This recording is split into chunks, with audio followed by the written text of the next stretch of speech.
कमलनयनं योगिभिर्ध्यानगम्यं वन्दे विष्णु भवभयहरं सर्वलोकैकनाथम्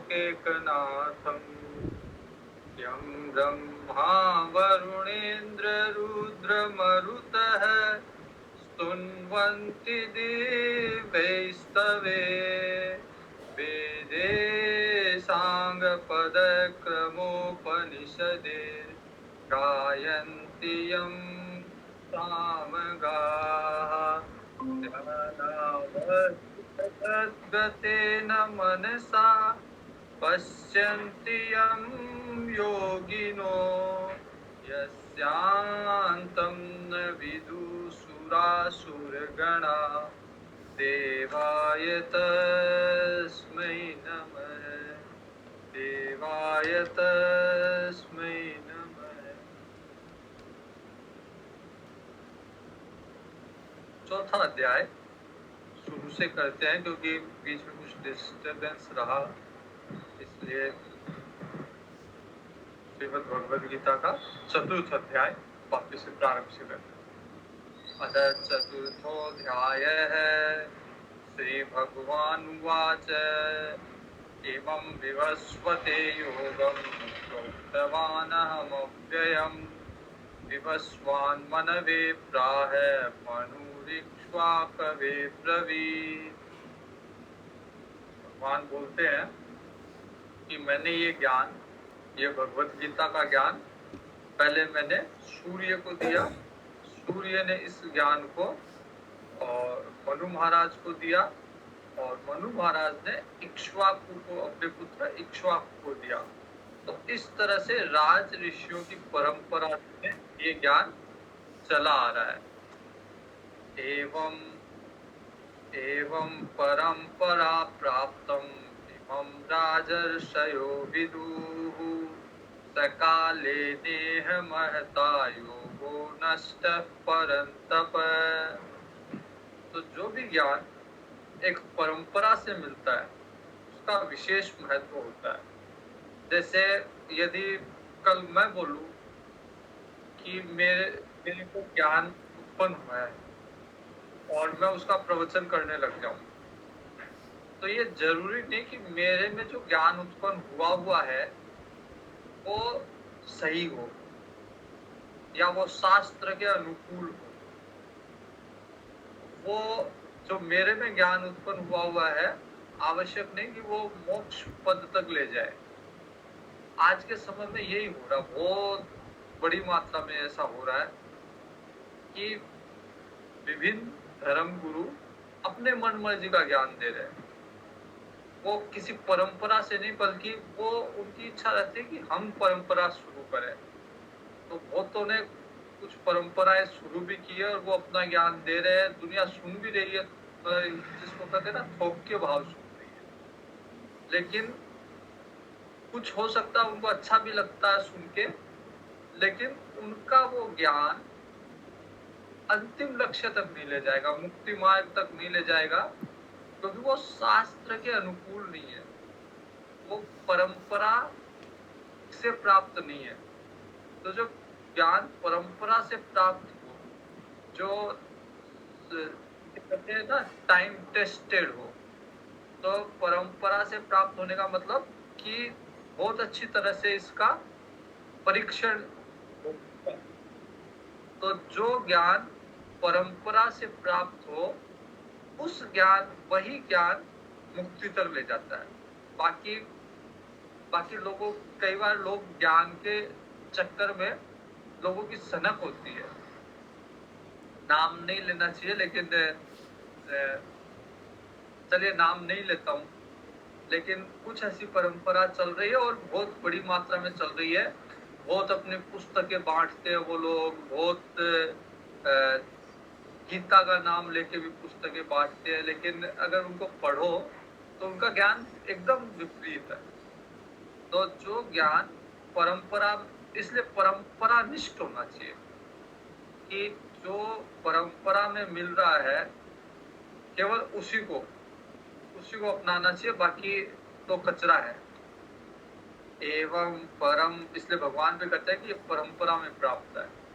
एवं परंपरा प्राप्तम इमं राजर्षयो विदुः सकाले नेह महता योगो नष्ट परंतप। और ऐसा भी होता है कि जो ज्ञान परंपरा में आता है, आवश्यक नहीं कि वो ज्ञान सदैव बना रहे। कई बार वो ज्ञान लुप्त हो जाता है, या उस ज्ञान के, जिसे भागवत जी में कहा गया है कि ज्ञान के ग्राहक नहीं रहते, कोई उसको स्वीकार करने वाला, उसका पालन करने वाला नहीं होता। कुछ अन्य विचार, अन्य धर्म उस पे प्रभावी हो जाते हैं, तो उसको एक तरह से ढक से लेते हैं। लेकिन समय आने पे जो सनातन ज्ञान है वो वापस से अपने आप को प्रकट करता है। तो ऐसा नहीं है कि एक बार नष्ट हो गया तो सदैव के लिए नष्ट हो गया। ज्ञान की परंपरा एक बार हो गई तो जब भी व्यक्ति अपने ध्यान में बैठेगा, शुद्ध चित्त से ध्यान करेगा, उसे वही ज्ञान वापस प्राप्त होगा। तो ज्ञान बाहर से नहीं, अंदर से मिलता है और ध्यान की अवस्था में मिलता है। तो जब भी शुद्ध चित्त, जब ज्यादा रजस तमस ज्यादा हो जाएंगे तो वो किसी की ध्यान की वह अवस्था होगी नहीं, तो वो ज्ञान लुप्त हो जाएगा। लेकिन फिर समय आने पे वही ज्ञान वापिस से प्रकट होगा। स एवायं मया तेद्य योग प्रोक्त पुरातन। भगवान भी ये नहीं कहते कि मैंने मेरा ज्ञान दिया है, कहते हैं कि योग प्रोक्त पुरातन है, जो पुराना योग है, जो पुराना ज्ञान है, वही योग मैं तेरे को बता रहा हूँ। मैं अपने आप से नहीं बता रहा। और आप लोगों ने देखा भी होगा कि अध्याय के अंत में कहते हैं श्रीमद् भगवद गीता उपनिषद। इसका मतलब गीता का सारा ज्ञान जो है वो उपनिषद से लिया हुआ है। गीता महाभारत में होने के बावजूद इसे उपनिषद का दर्जा प्राप्त है, क्योंकि गीता का सारा ज्ञान स्वयं का नहीं है। भगवान ने स्वयं की तरफ से कोई ज्ञान नहीं दिया अर्जुन को। सारा ज्ञान वही दिया जो उपनिषदों में था पहले से। इसलिए अंत में अर्जुन बोलेगा भी, नष्टो मोह स्मृति लब्ध्वा। ये नहीं बोलता कि आपने ज्ञान दिया उससे मेरा मोह नष्ट हो गया, बल्कि ये बोलेगा कि मेरा मोह नष्ट हो गया इसलिए मेरे को स्मृति मिल गई। मतलब जो पुराना ज्ञान था, तो ज्ञान सब में ही होता है, लेकिन वो ज्ञान ढका हुआ है अभी। जैसे ही उसे, जैसे हनुमान जी को याद दिलाया जाता था तो हनुमान जी की शक्ति प्रकट होती थी, वैसे ही ज्ञान को यदि याद दिलाया जाए तो वो ज्ञान प्रकट हो जाएगा, बाकी होता सब में है। स एवायं मया तेद्य योग प्रोक्त पुरातन। इसलिए भगवान कहते हैं कि अर्जुन, मैंने अब तेरे को पुरातन वाला, पुराना वाला ज्ञान ही दिया है। और क्यों दिया है? भक्तोऽसि मे सखा चेति रहस्य हेतुत्तमम्। क्योंकि तू मेरा सखा है, मेरा भक्त है। तो भक्त से और सखा से कुछ भी छिपाता नहीं मैं, इसलिए मैंने पुराना वाला जो ज्ञान था वही ज्ञान प्रकट कर दिया तेरे समक्ष। अर्जुन उवाच। अर्जुन को शंका हुई कि भगवान ये कृष्ण कह रहे हैं कि मैंने ये ज्ञान सूर्य को दिया। तो अर्जुन का प्रश्न है कि भगवान, सूर्य तो आदिकाल से है और आपका जन्म तो अभी मेरे समकालीन है, मेरे बराबर के हो आप, तो आपने ये ज्ञान सूर्य को कैसे दे दिया?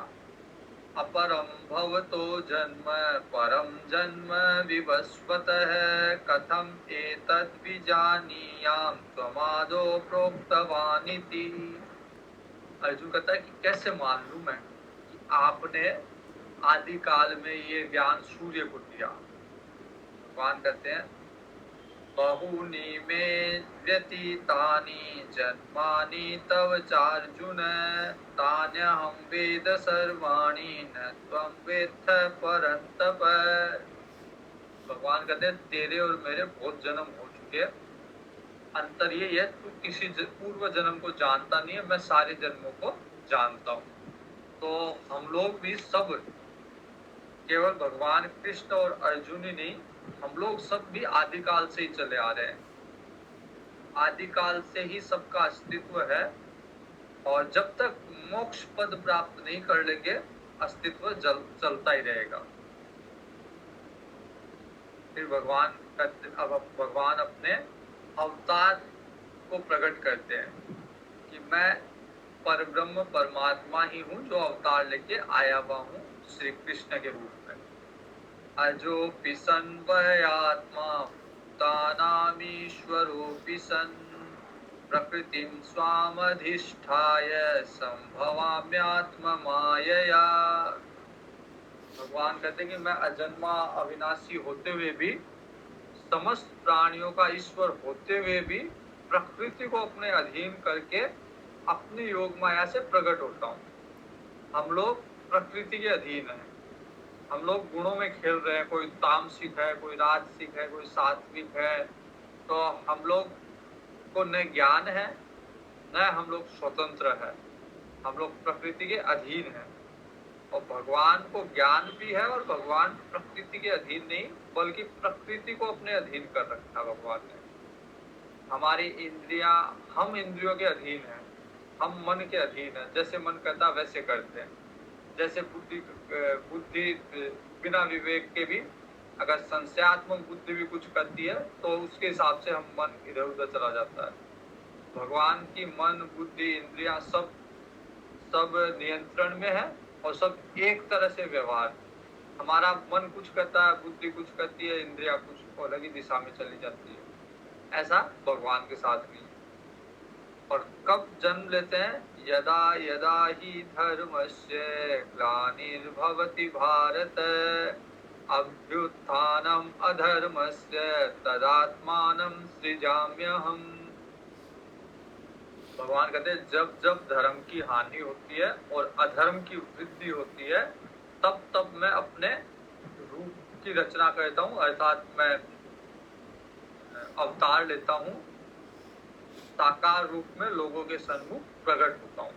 वैसे तो निराकार में सदैव बनाए रहता हूँ, लेकिन लगता है कि अब बहुत ज्यादा धर्म की हानि हो गई, बहुत ज्यादा अधर्म विकसित हो गया, तो उस समय अधर्म का नाश करने के लिए, धर्म को पुनः स्थापना करने के लिए मैं अवतार लेता हूँ। परित्राणाय साधूनां विनाशाय च दुष्कृतां धर्म संस्थापनार्थाय संभवामि युगे युगे। साधुओं की रक्षा और दुष्टों के नाश, धर्म की पुनः स्थापना, इसके लिए मैं युग युग में मैं अवतार लेता हूँ। और मेरे जो अवतार है वो दिव्य है। मैं साधारण मनुष्य की तरह न अवतार लेता हूँ, न साधारण मनुष्य की तरह कर्म करता हूँ।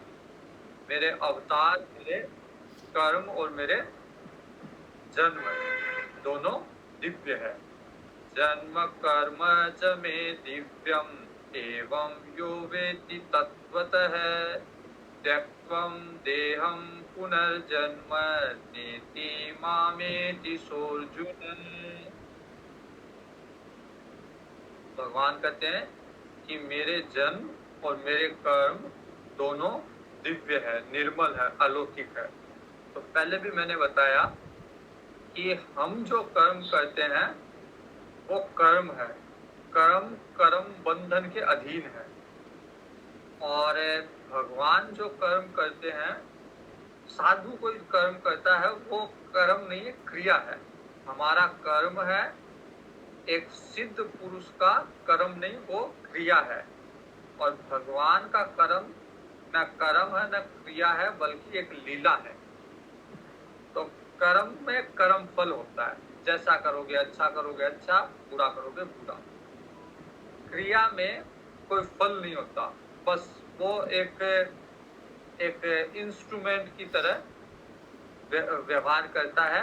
जैसे उसको कुछ करना होता है, वो उसका कोई कर्म फल नहीं होता, क्योंकि वो आसक्त नहीं है कर्म में। हम लोग तो आसक्त होकर कर्म करते हैं और हम फल के लिए कर्म करते हैं।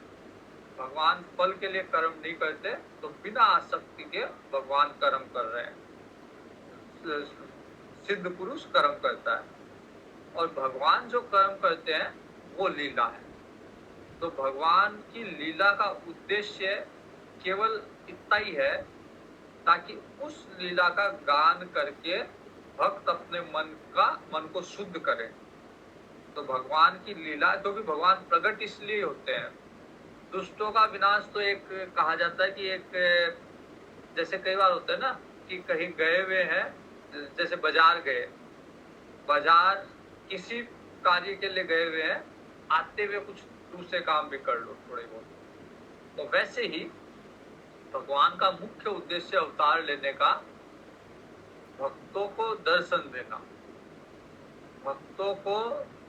भक्तों के जो भक्तों की इच्छा होती है उस इच्छा को पूरा करना। जैसे बहुत सारे भक्त मांगते हैं, भगवान आप पुत्र रूप में आओ, हम आपकी बाल लीला देखना चाहते हैं। तो भगवान भक्तों की इच्छा पूरी करने के लिए अवतार लेते हैं, लेकिन आए हुए हैं तो थोड़ा बहुत शत्रुओं का, दानव वृत्ति का भी विनाश कर देते हैं। तो भगवान कहते हैं कि त्यक्त्वा देहं, जो मेरे इस दिव्य ज्ञान को, दिव्य जन्म को, दिव्य कर्म को जो समझेगा, वो देह त्यागने के बाद में फिर उसको पुनर्जन्म नहीं होगा उसका, क्योंकि वो मेरे में ही मिल जाएगा। क्यों मिल जाएगा, कैसे मिल जाएगा, आगे और स्पष्टीकरण होगा। अगला श्लोक है, वीतराग भय क्रोधा मन्मया मामुपाश्रिताः बहवो ज्ञान तपसा तामद्भावमागताः।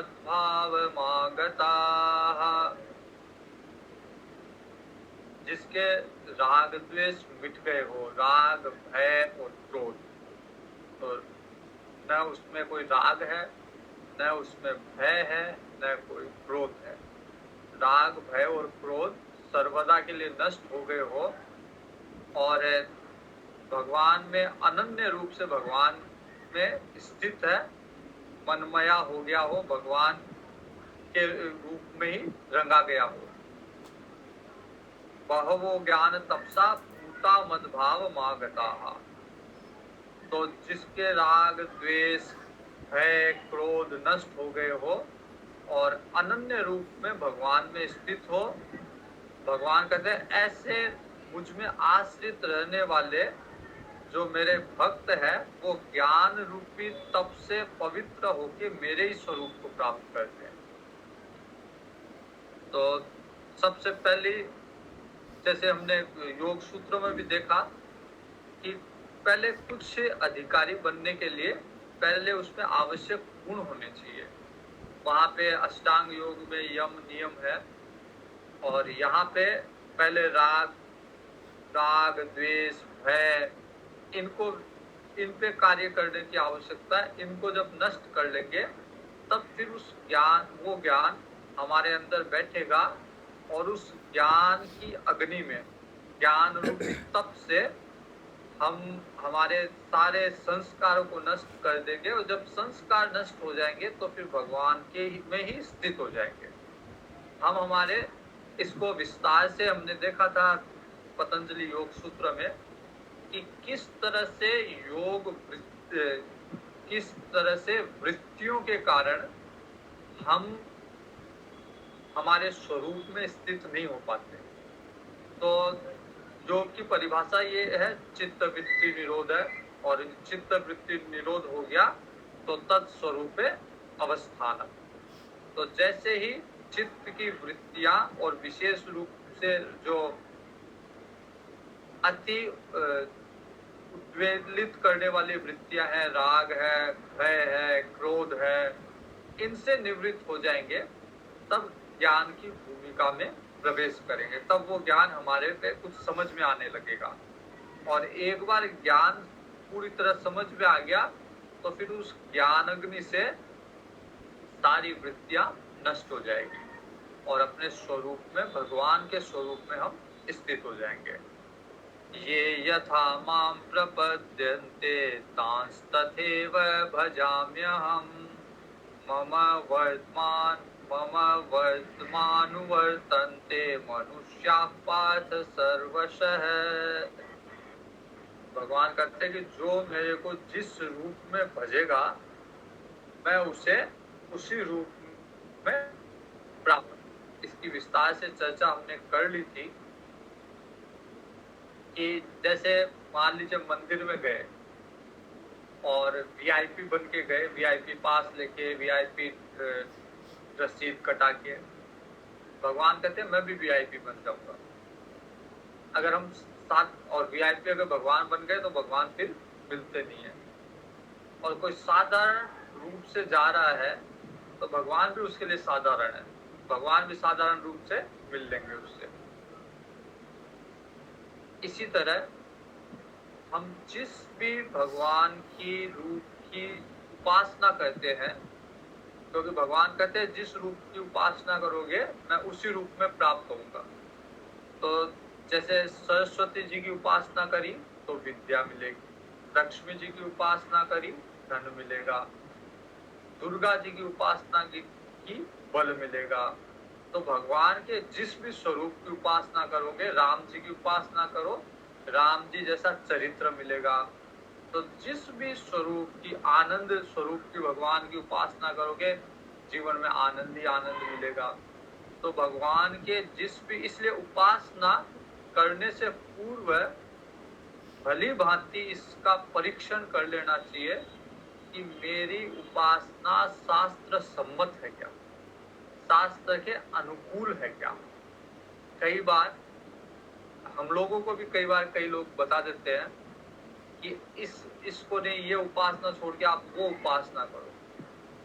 तो उपासना करने के पूर्व इसलिए गुरु मंत्र का महत्व होता है, ताकि मन बार बार भटके नहीं।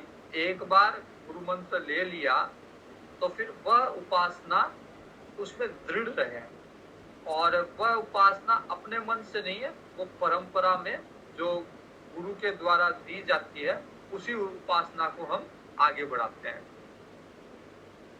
तो यदि आप भूत प्रेत की उपासना करोगे तो भूत प्रेत ही मिलेंगे, यदि यक्ष गंधर्व की उपासना करोगे तो यक्ष गंधर्व ही मिलेंगे, देवताओं की उपासना करोगे देवता ही मिलेंगे, भगवान की उपासना करोगे भगवान ही मिलेंगे।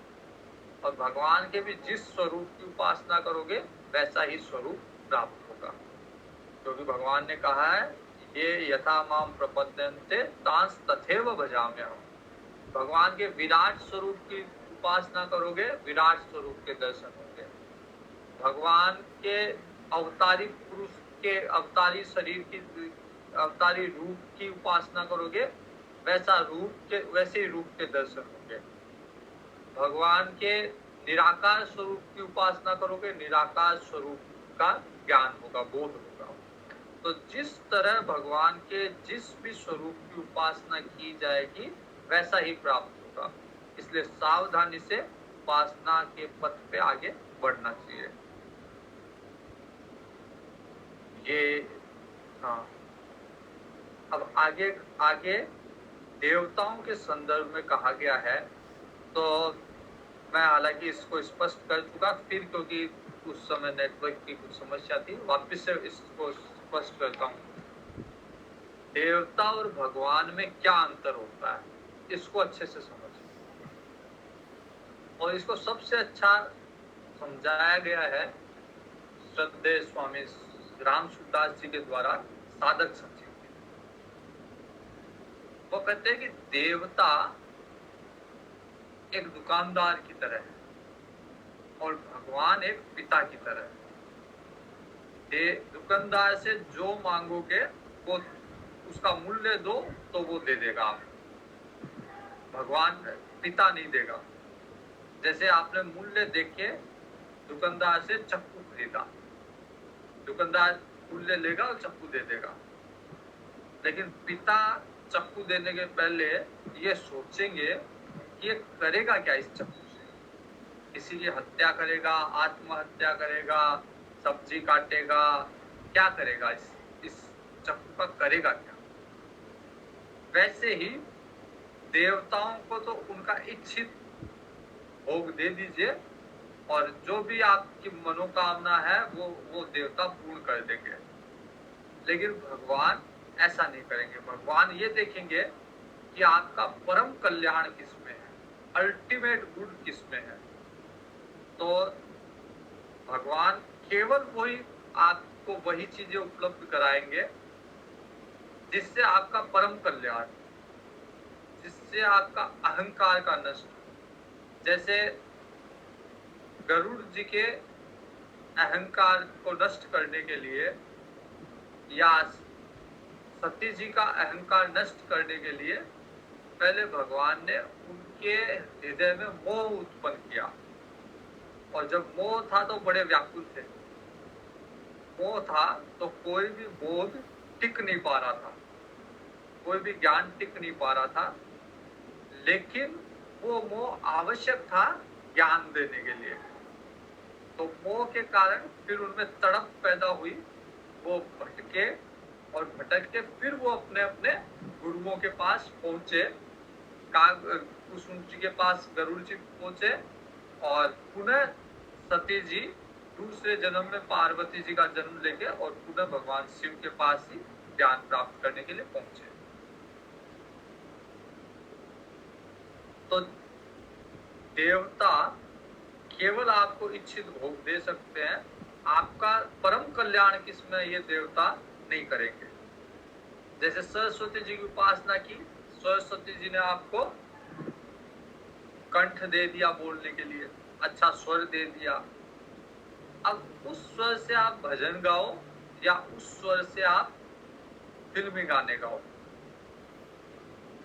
लक्ष्मी जी की उपासना की, आपको धन मिल गया, उस धन से आप जन सेवा लोक कल्याण करो या उस धन से आप अय्यासी करो। तो देवता को ये मतलब नहीं है कि आप उसका क्या उपयोग करोगे, लेकिन एक पिता को मतलब होता है कि मैं बच्चे को पैसे दे रहा हूं तो वो इसका क्या उपयोग करेगा। कांक्षतम कर्मणाम सिद्धिम यजंत यह देवता। जो लोग तुरंत सिद्धि चाहिए, जिन लोगों को तुरंत जिनको चाहिए कि मेरे कार्य सिद्ध हो, वो देवताओं की उपासना करते हैं। क्षिप्रम ही मानुषे लोके सिद्धिर्भवति कर्मजा, क्योंकि देवताओं की उपासना से तुरंत सिद्धि प्राप्त होती है। भगवान सिद्धि को देने में विलंब करते हैं क्योंकि भगवान पहले उसका परीक्षण करते हैं, लेकिन देवता ये परीक्षण नहीं करते, तुरंत सिद्धि प्रदान करते हैं। जैसे नारद जी ने भगवान से सुंदर रूप मांगा, लेकिन भगवान ने बंदर का रूप दिया ताकि नारद जी इस घर गृहस्थी के इस संसार के झमेले में ना पड़े और भगवान की भक्ति करे। जबकि और कोई अन्य देवता से मांगते नारद जी तो उन्हें सुंदर रूप दे देते, फिर उनको मतलब नहीं कि ये क्या करेंगे आगे, उस रूप का, उस रूप से विवाह करेंगे, क्या करेंगे, उनको मतलब नहीं। अब आगे का जो भाग है उसमें वर्ण व्यवस्था के बारे में कहा गया है, और वर्ण व्यवस्था को पूरा अगर समझना है तो चतुर्थ अध्याय के साथ साथ 18वें अध्याय में भी वर्ण व्यवस्था का वर्णन है। तो दोनों को साथ पढ़ के ही वर्ण व्यवस्था को समझा जा सकता है। यहाँ पे भगवान ने कहा है चतुर्वर्णा मया सृष्टम गुण कर्म विभाग सह। इसमें बहुत विवाद भी रहता है, और लेकिन हमको बिना विवाद के समझना चाहिए कि भगवान कहते हैं कि चतुर्वर्ण की रचना मैंने, चतुर्वर्ण्यम मया सृष्टम। इसका अर्थ क्या हुआ? क्यों भगवान कहते हैं कि मया सृष्टम? क्योंकि एक वेदांत का एक सिद्धांत है कि भगवान ने जो कुछ बनाया है वो भगवान ने अन्य किसी पदार्थ से नहीं बनाया, बल्कि भगवान ही उपादान कारण है उसका। अर्थात भगवान ने बनाया नहीं, भगवान स्वयं बने हैं। भगवान ही निमित्त और उपादान कारण दोनों भगवान हैं, ये वेदांत का सिद्धांत है। तो भगवान कहते हैं मया सृष्टम, मतलब भगवान ही बने हैं। तो चतुर्वर्णों में जे ब्राह्मण हो, क्षत्रिय हो, वैश्य हो, शूद्र हो, भगवान का ही स्वरूप है। जब भगवान कहते सिया राम में, तुलसीदास जी कहते सिया राम में सब जानी, करऊं प्रणाम जोरी दुख पानी। और यहाँ पे भगवान कहते हैं वासुदेव सर्वम। तो सब में भगवान है, इस सिद्धांत से कोई भी इनकार कर नहीं सकता। किसी ने इनकार किया नहीं, कोई इनकार कर नहीं सकता कि सब में भगवान का रूप नहीं है। तो भगवान कहते हैं चतुर्वर्ण्या मया सिस्टम, मतलब सब में मेरा ही रूप है। और उनको कैसे बनाया है? गुण कर्म विभाग से। भगवान का रूप होते हुए भी गुणों का असर रहेगा, कर्म का असर रहेगा। तो जैसा कर्म करोगे, जैसा गुण होगा, वैसी अवस्था में पहुंचोगे। अगर सात्विक हो ब्राह्मण बन जाओगे, राजसिक हो सत्व मिला हुआ है तो क्षत्रिय बन जाओगे, राजसिक हो तो वैश्य बन जाओगे, और तामसिक हो तो शूद्र बन जाओगे। तो ये गुणों के हिसाब से, कर्मों के हिसाब से ये विभाग बटा हुआ है। और तस्य कर्तारम विधेय कर्तारम अव्ययम। भगवान कहते हैं इस प्रकार उस सृष्टि की रचना आदि कर्मों का कर्ता होने पर भी मैं अविनाशी, वास्तव में अकर्ता हूं। तो भगवान कहते हैं कि मैंने सब कुछ रचना की, मैंने सारा चतुर्वर्ण बनाया। चतुर्वर्ण का मतलब संपूर्ण सृष्टि का व्यवहार, क्योंकि 4 वर्णों के अंतर्गत ही संपूर्ण सृष्टि का व्यवहार हो रहा है। तो भगवान कहते हैं कि संपूर्ण सृष्टि का व्यवहार, ये पूरा प्रपंच मेरा ही रचा हुआ है, लेकिन फिर भी मैं लिप्त नहीं। बनाया मैंने, रचना मैंने की, लेकिन मैं अकर्ता हूं, मैं इसमें लिप्त नहीं। भगवान तो और स्तर ऊपर है। ब्रह्मा जी भी सृष्टि की रचना करते हैं, लेकिन ब्रह्मा जी भी लिप्त नहीं होते। ब्रह्मा जी ने सृष्टि रचना के पूर्व भगवान से ये कहा था, वरदान मांगा था। ब्रह्मा जी को जब सृष्टि निर्माण का दायित्व दिया गया तो ब्रह्मा जी ने कहा भगवान ऐसे तो मैं कभी सुखी रह ही नहीं पाऊंगा, क्योंकि मेरी बनाई हुई सृष्टि को भगवान रुद्र इसका विनाश करेंगे तो मेरे को दुख होगा। और नित्य प्रतिदिन मैं सृष्टि बनाता जाऊंगा और भगवान रुद्र उसका विनाश करते जाएंगे। तो मेरी जब एक पिता एक पुत्र को जन्म देता है तो उस पुत्र की मृत्यु होने पे पिता को कितना दुख होता है। तो ब्रह्मा जी को भी लगा कि मैं पिता के रूप में सृष्टि की रचना सृजन करूंगा, और अगर इसका विनाश हुआ तो मेरे को कितना दुख होगा। तो मैं तो सदैव दुखी रहूंगा, नित्य प्रतिदिन में तो दुखी रहूंगा। तो भगवान ने आशीर्वाद दिया और ज्ञान दिया भगवान ने, और कहा कि इस ज्ञान को धारण कर लोगे तो फिर आप इस आसक्ति से परे हो जाओगे। तो भगवान को भी, ब्रह्मा जी को भी सृष्टि की कोई आसक्ति नहीं है। निर्माण करते हैं लेकिन उसमें कर्तापन नहीं है ब्रह्मा जी के। और ब्रह्मा जी के कर्तापन इसलिए भी नहीं है क्योंकि ब्रह्मा जी शुद्धतम जीव है। जो भी हमारी सृष्टि का शुद्धतम जीव होगा अगले कल्प में वही ब्रह्मा जी बनेगा। तो पहले ही कर्तापन पहले ही समाप्त है उनका। तो यहाँ पे भगवान कहते हैं कि तस्य कर्तारमपि माम विधीये अकर्तारमव्ययम्। सारी सृष्टि की रचना मैंने करके भी मैं उसका कर्ता नहीं हूँ।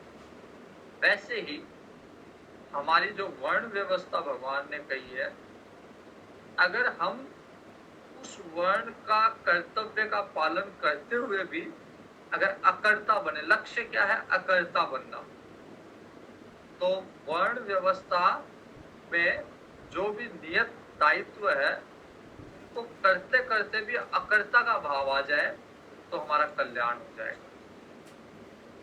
अगर हम इस चीज में उलझ गए, ये छोटा वो बड़ा, इसके साथ भेदभाव, इसके साथ इन सब चीजों में उलझ गए, तो हम कल्याण के रास्ते से दूर, फिर हमारा मोक्ष पद दूर हो गया, फिर हम उसी चीजों में उलझे हुए रहेंगे। मैंने क्यों कहा कि 18वें अध्याय से जोड़ के पढ़ना चाहिए। वहां इस चीज को और स्पष्ट भगवान करते हैं। भगवान वहां कहते हैं कि अपने वर्ण के कर्म के अनुसार व्यक्ति मेरी विराट स्वरूप की अर्चना करता है। जैसे मान लीजिए घर के अंदर 4 व्यक्ति है, चारों के अलग अलग कर्म है।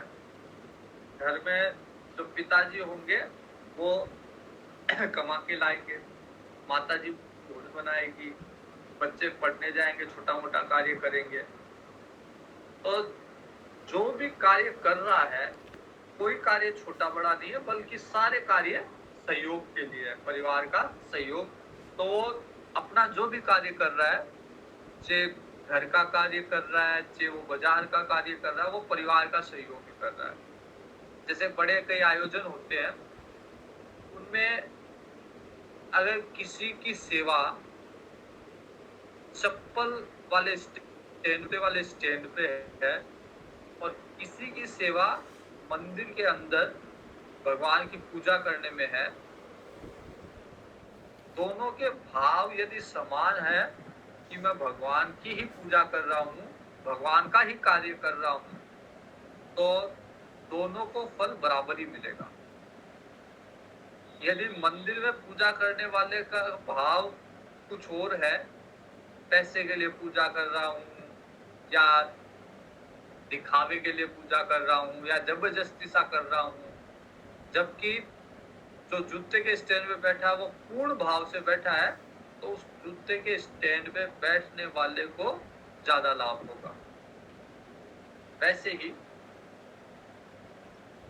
हम में जो भी हमारे वर्ण के हिसाब से जो भी हमें नियत कर्तव्य हमारा कर्म है, इस भाव से अगर हम इस कर्म को करेंगे कि मैं तो विराट पुरुष की, जो भगवान का विराट स्वरूप है, उसकी सेवा कर रहा हूँ, तो फिर उसी सेवा करते करते मुक्ति को प्राप्त हो जाएगा। व्यक्ति भगवान में लीन हो जाएगा, भगवान को प्राप्त कर लेगा।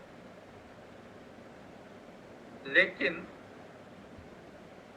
कुछ विसंगतियां रही है, कुछ भेदभाव रहे हैं, जिनके कारण आज और कुछ वर्ण संकर, तो इन सब चीजों के कारण आज की परिस्थिति में लगभग ये वर्ण व्यवस्था समाप्राय हो चुकी।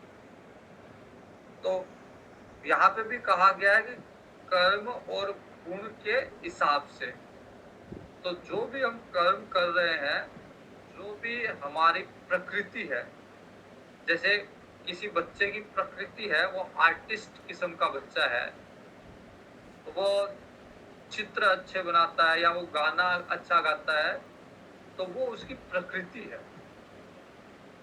और जो कर्म कर रहा है, जैसे डॉक्टर है, इंजीनियर है, एडवोकेट है, तो जो कर्म कर रहा है और जो उसकी प्रकृति है, तो उसके हिसाब से अगर वो ये सोचे कि मैं मेरा कर्म कर रहा हूँ, वो भगवान की अर्चना है, विराट पुरुष की अर्चना है, समाज की सेवा है, अगर इस भाव से कर्म करेगा तो उसका परम ध्येय उसको प्राप्त हो जाएगा। क्योंकि कर्म केवल भोग के लिए नहीं है। आज के समय में हम ये मानते हैं कि कर्म भोग के लिए है, इसलिए ये वर्ग संघर्ष उत्पन्न हो गया कि मैं अच्छे से अच्छा कर्म करूं, अच्छे से अच्छी मान प्रतिष्ठा भोग मुझे उपलब्ध हो। लेकिन जब लक्ष्य ये रहेगा, या जिसका लक्ष्य ये रहेगा कि मेरे को मुक्ति चाहिए, मेरे को मोक्ष चाहिए, मेरे को भगवान की भक्ति चाहिए, तो उसके लिए फिर ये महत्वपूर्ण नहीं रहेगा कि कौन से वर्ण में वो है। जिस भी वर्ण में है वहीं से वो भगवान को प्राप्त कर सकता है। यं न मां कर्माणि लिम्पन्ति न मे कर्म फले स्पृहा इति मां यो विजानाति कर्मभिर्न स बध्यते। भगवान कहते हैं कि न तो कर्म फल में मैं लिप्त होता हूँ, मेरी कोई स्पृहा नहीं है कर्म में, और न मैं कर्म फल में लिप्त होता हूँ। न कर्म में आसक्ति है, न कर्म फल में लिप्त होता हूँ। तो कर्म करते समय ही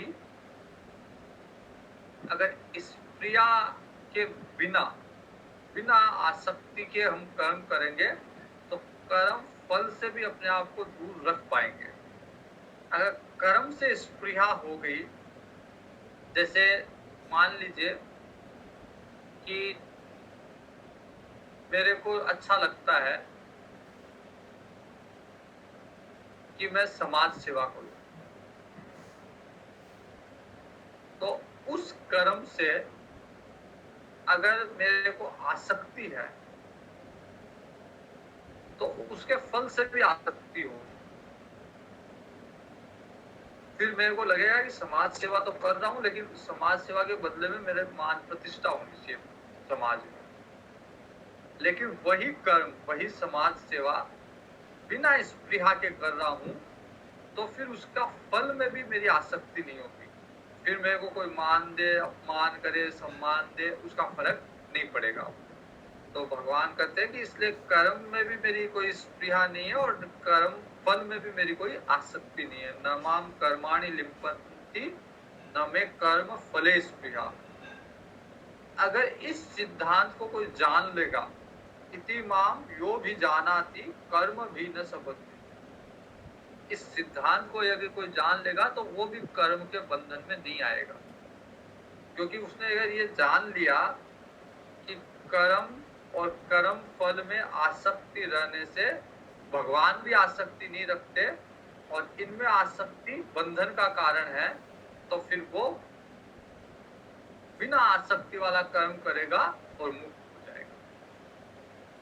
एवं ज्ञात्वा कृतं कर्म पूर्वेरपि मुमुक्षुभिः कुरु कर्मेव तस्मात् त्वं पूर्वे पूर्वतरं कृतं। भगवान कहते हैं कि ऐसा नहीं है कि मैं कोई नई बात बता रहा हूँ। पूर्व के मुमुक्षु जिन्होंने मोक्ष प्राप्त की है पूर्व में, पहले उन्होंने इसी मार्ग से इसी तरह मोक्ष प्राप्त की है। इस सिद्धांत को जान के, एवं ज्ञात्वा कृतं कर्म, इस सिद्धांत को जान के ही उन्होंने कर्म किया है। पूर्वेरपि मुमुक्षु, पूर्व के सारे मुमुक्षु ने ये जान के ही कर्म किया है। कर्म से मनाही नहीं है, लेकिन कर्म में आसक्ति नहीं रखी, कर्म फल में लिप्त नहीं हुए। गुरु कर्मेव तस्मात् त्वं, भगवान कहते हैं अर्जुन तू भी वैसा ही कर्म कर। क्योंकि अर्जुन को लग रहा था कि ये कर्म जो है, युद्ध रूपी कर्म है, ये बड़ा भयावह है। अहिंसा, हिंसा होगी, हिंसा का पाप लगेगा, कुल भ्रष्ट हो जाएगा, नारियां दूषित हो जाएगी। तो ये सारी जो आशंका अर्जुन की है, उसे तोड़ने के लिए भगवान कहते हैं कर्मेव तस्मात् त्वं। उसी तरह जैसे पूर्व के मुमुक्षु लोगों ने कर्म किया, वैसे ही तुम भी कर्म करो।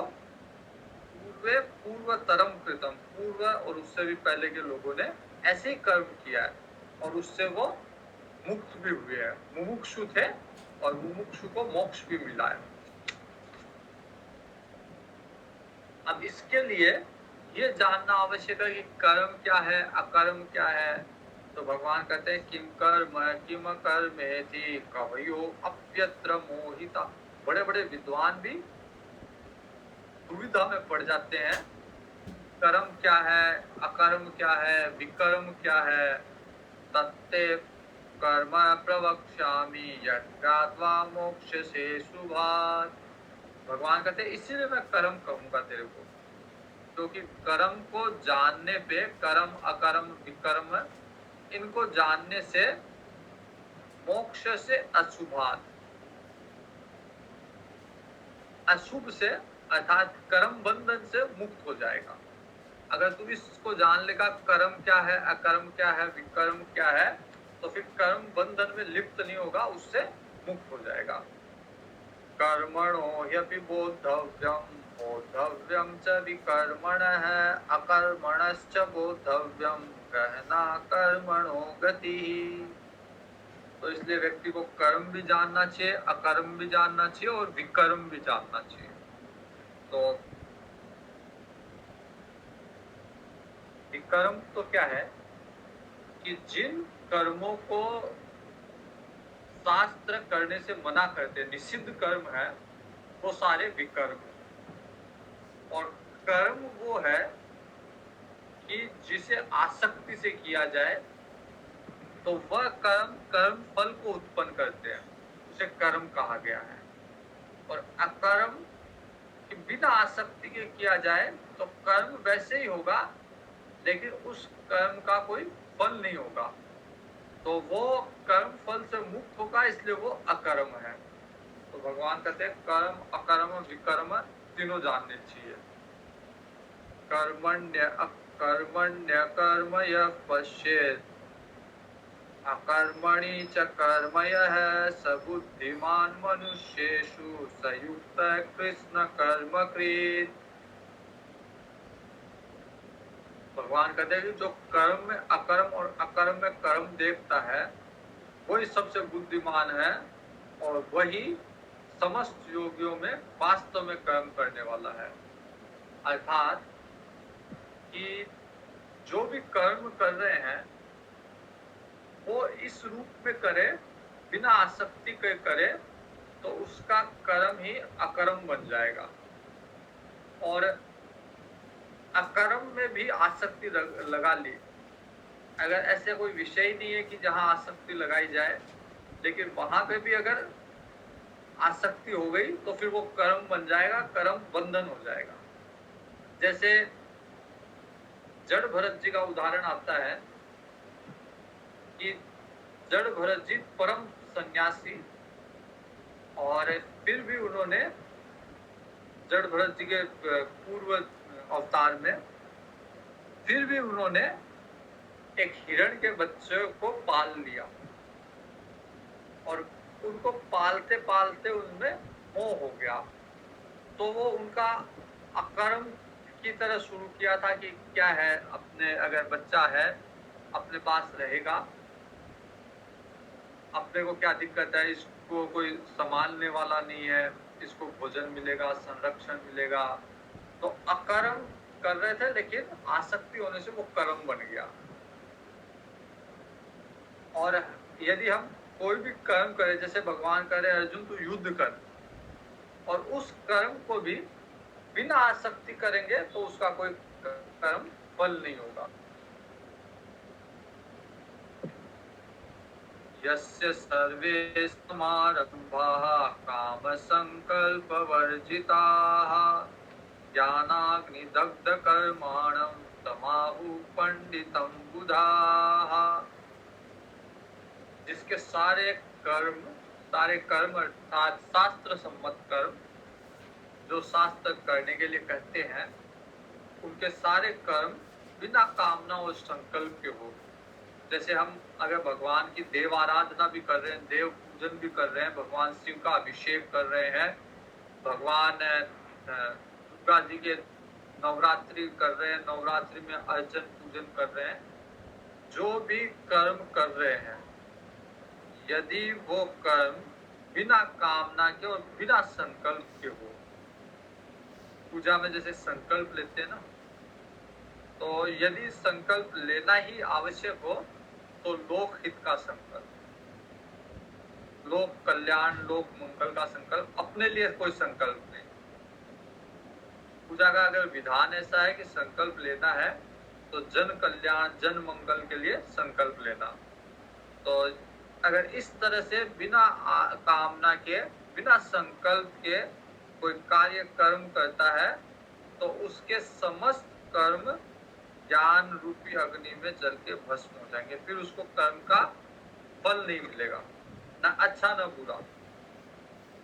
हम जितने भी कर्म करते हैं उसका अच्छा या बुरा फल होता है, और उसी के अनुसार पाप पुण्य, उसके आगे स्वर्ग नरक मिलते रहते हैं।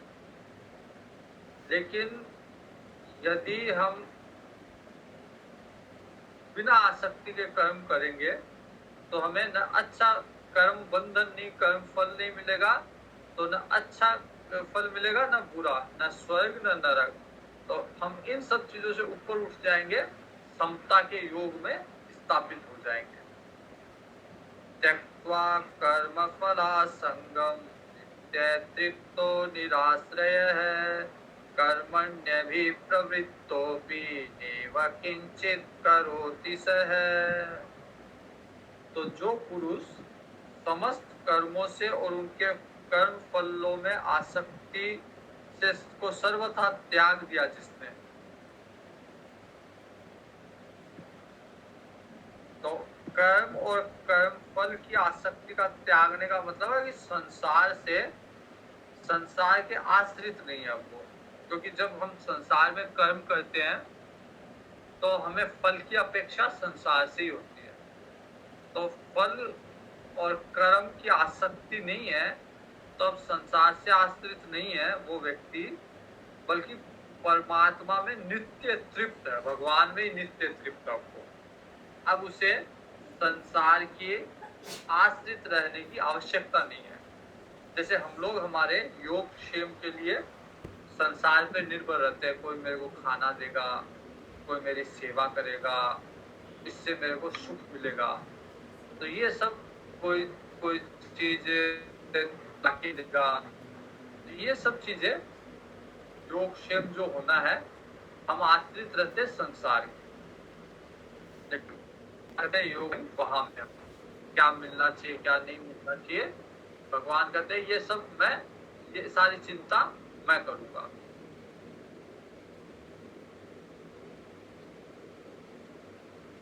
ज्ञान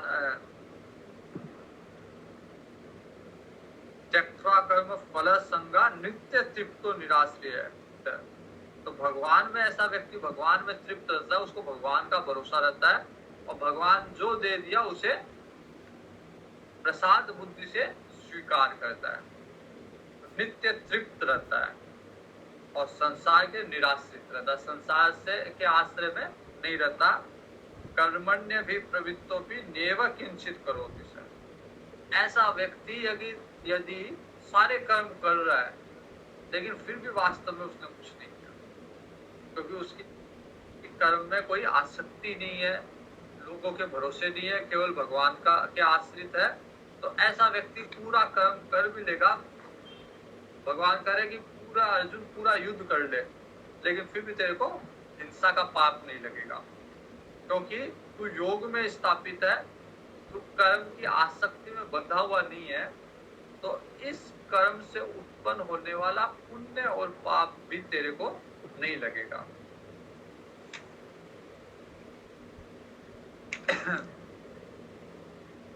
आज यही रखते हैं, अगला 20 श्लोक तक हमने किया, तो चतुर्थ अध्याय का 20 श्लोक अगला हम कल देखेंगे। ओम पूर्णमद पूर्णमिदं पूर्णात् पूर्णमुदच्यते पूर्णस्य पूर्णमादाय पूर्णमेवावशिष्यते। ओम शांति शांति शांति। हरि ओम श्री गुरुभ्यो नमः। हरि ओम। आज हमारे साथ